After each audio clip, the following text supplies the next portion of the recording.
Tonight, New York is rapidly approaching what officials and doctors are calling D-Day, the day when our hospitals will be overcrowded with coronavirus patients and not have enough equipment to save lives. The numbers in the city paint a dire picture. There are more than 63,000 known cases and 2,624 deaths among New Yorkers. Across New York State, there are more than 113,000 known cases and more than 3,500 New Yorkers who have died. New Jersey has more than 34,000 cases, 846 deaths. And Connecticut has more than 5,200 cases and 165 deaths there. Now, the final preparations are being made in the next step for this battle. Tonight, the White House is sending 1,000 military personnel to New York City to help in the COVID-19 response. News 4's John Chandler starts us off at Mount Sinai Hospital with the reinforcements arriving in the city tonight. John? Well, and Gus, by every indication, this week ahead will be the hardest for the city yet in this fight against the coronavirus. That is the message from city and state officials today. Now, April 5th was always the date that Mayor de Blasio talked about in terms of that stockpile of ventilators getting dangerously low. And today, at least on that front, help did arrive. By the day, New York's coronavirus numbers grimly climb and resources run low as medical workers treat patients. They look fine sometimes, but then you look at their vital signs and they don't look fine. Ventilators are needed, and today, ventilators arrived. 1,000 flown in from China. Because this is a big deal, and it's going to make a significant difference for us. If there's trouble, if there's conflict, we need to be able to make that bridge between East and West. JOSETTE SHEERAN is president of the Asia Society, helping Governor Cuomo work through early roadblocks with China to secure the ventilators and personal protective equipment like masks. In times of trouble, there are no politics. There are no anything. We have to save lives. We have to work with each other. The scramble for resources includes military. The U.S. naval ship Comfort expands medical support and pierside screening for patients. And President Trump announces 1,000 additional troops, including medical personnel, will head to New York City. This will be probably the toughest week between this week and next week. And there'll be a lot of death, unfortunately. We heard that announcement from the president. That's something I've been asking him to do now for the last week or two. I'm glad that's happening. That's going to help a lot. Mayor de Blasio is concerned with staffing, volunteers answering his wartime emergency alert, the virus infecting first responders, including a quarter of EMS members in the FDNY, members like Joe McWilliams.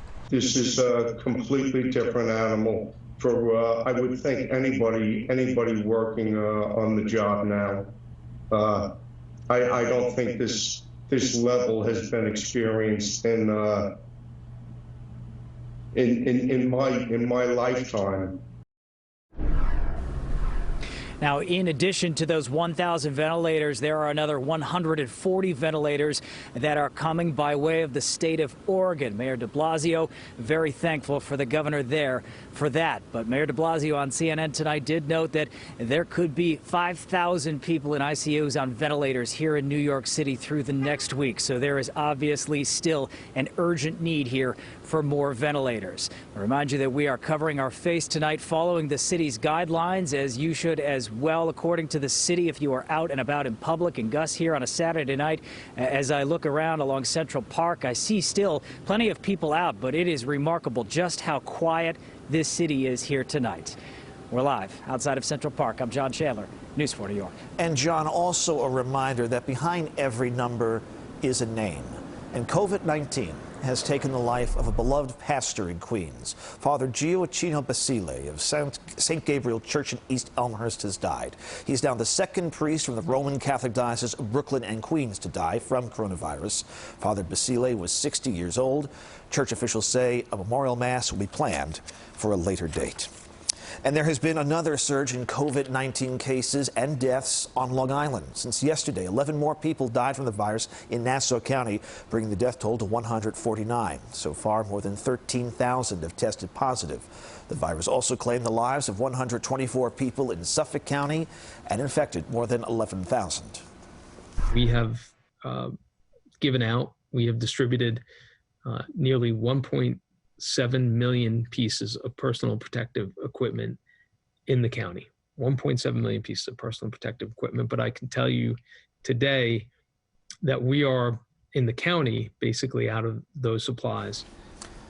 Bellone says the governor is working to get more supplies to Long Island. And while those details are being worked out with the governor, a Long Island barbershop owner decided to take matters into his own hands. At today's PPE drive in Wantagh, the owner of Mad Men Barbershop announced he'll be donating 10,000 surgical masks each week to serve those on the front lines. My first opportunity to draw a line in the sand in front of those people and be able to protect them. If you would like to make a donation of unopened masks or gowns, a PPE drive is taking place every Saturday this month at Wantagh Park. In New Jersey, more than 34,000 people have tested positive for coronavirus. The number of deaths in that state up to 846, 100 more than the number of New Jerseyans killed on 9/11. Hospitals are scrambling to prepare for more COVID patients. In Secaucus, medical workers trained to staff the first of 4 field hospitals opening across the state. I believe that part of that surge is just starting. Last night we had 9 hospitals on divert, primarily due to staffing issues and critical care bed capacity. New Jersey's mass testing sites are still running on a staggered schedule. The drive-thru at Bergen Community College will open at 8 a.m. tomorrow. Meanwhile, Hoboken announced today that it will require both employees and customers at essential stores to cover their faces.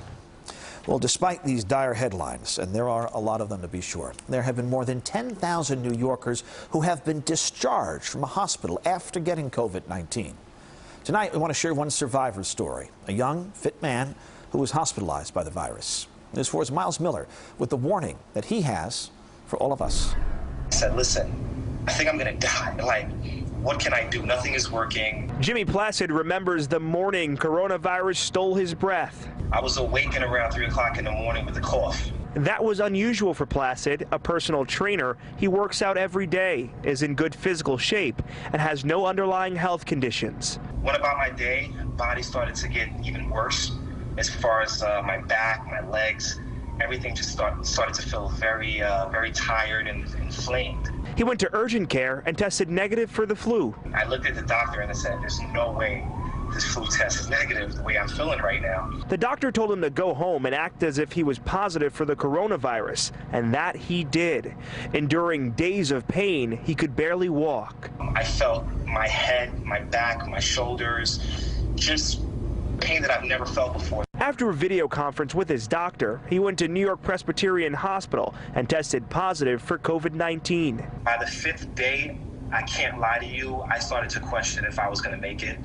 The fever, the body pain, and also the breathing issues that I was having. But something inside of me just said, keep fighting, keep fighting, keep fighting. You know, stay positive, stay positive. He started drinking more water and eating raw ginger, even working out in his home in an attempt to get his lungs to work overtime. His fever wouldn't break until day 10. Coughing lasted 12 days. Now that he's fully recovered, I just feel very, very lucky, just very lucky. Next up for Placid is helping to save lives. Survivors like him are urged to donate their blood to help those who are hospitalized with the virus. Miles Miller, News 4 New York. And boy, are we glad he is doing well. Well, 2 New York City council members are reportedly demanding Mayor de Blasio fire the city's health commissioner for her response to the pandemic. The New York Post is reporting that council members Robert Holden and Eric Ulrich sent a letter to the mayor. In it, they allegedly say Dr. Oxiris Barbo's inaction has actually led to New York City becoming the epicenter of this pandemic. The mayor's office released a statement saying this is despicable and reeks of opportunism. Dr. Barbo has been expertly leading us, through the crisis since day one, and there's absolutely no one more qualified to do so. We have not heard back from the council members who raised this concern. Federal agencies are now working with private companies to develop a vaccine and an antiviral drug to fight coronavirus. But experts say until the vaccine is ready, they're looking at how mitigation efforts like social distancing are helping. Viruses transmit from people to people. When people are separated from each other, virus does not transmit. It doesn't go anywhere. Some states say they still do not have stay-at-home orders in place. President Trump says that decision is up to each governor. Tonight, there are more than 300,000 Americans who have tested positive for coronavirus. That is more than double the amount of cases that the country had a week ago today. There are now 8,000 deaths across the nation.